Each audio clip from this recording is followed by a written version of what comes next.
This is the unboxing of the Ascher USB rechargeable bike light set. Oh, there's kind of an accent over the CEH. Ascher. Should be pretty quick. That box, there's not even tape on this to unbox. I literally just opened the lid. And this is a really nice box lid. It's got like grooves on it.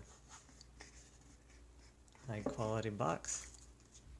Some paper, my favorite. Okay, what do we got in here? This looks like some sort of bike light.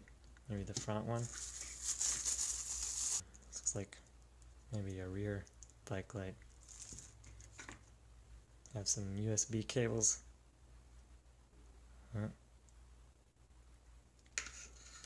Here's the second one.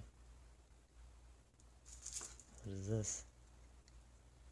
Some rubbery doohickeys. We got 4 of these.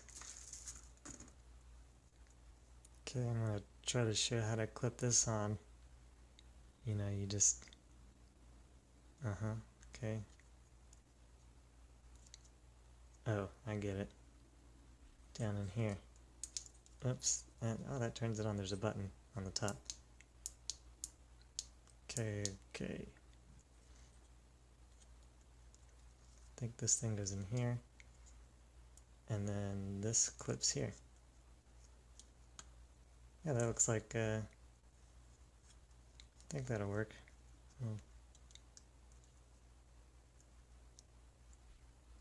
Have fun with this thing.